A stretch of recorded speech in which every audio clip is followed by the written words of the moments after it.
হে আপু, মোর একটা পুতুল কিনে দে না আপু, আমার একটা পুতুল নাই। তোর না পুতুল কিনে দেওয়া হয়েছে, আয় তাহলে তুই আবার এখন পুতুল চাস কেন? তোর কিনে দেওয়া হবে, তুই সিঁড়ে ফলাস আর তোর দেওয়া হইবে না।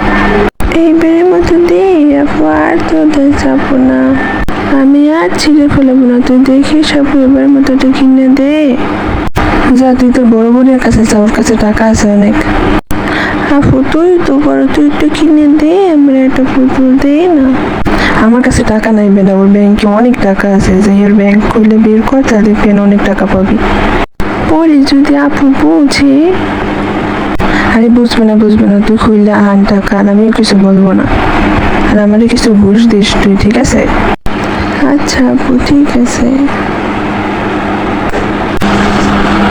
তোরা দুইজনে এদিকে কি গুজু করে যায়? আমাকে বল, কি করতেছ তোর এখানে? আপু কিছুই করি না, আমি কিন্তু তোর ব্যাংক ধরি রে, ঠিক আছে? আমি কিন্তু তোর ব্যাংক ধরি না একটু। আমি কি বলছি তুই আমার ব্যাংক ধরছো? তার মানে তুমি আমার ব্যাংক ধরছো? কয় টাকা বের করছিস বল, সত্যি কথা বল একদম। তোর মতো খয়রাতির ব্যাংক দিয়ে আর কয় টাকা বের হবে? 1 টাকা বের হয়েছে, দেখে 1 টাকা। সত্যি আপু, 1 টাকাই বের হয়েছে, দেখো আর কোনো টাকাই ছিল না, 1 টাকা বের হয়েছে মাত্র। তোরা একদম মিথ্যা কথা বলতেছো, আমার ব্যাংকে 1000 টাকা ছিল, 1000 টাকা।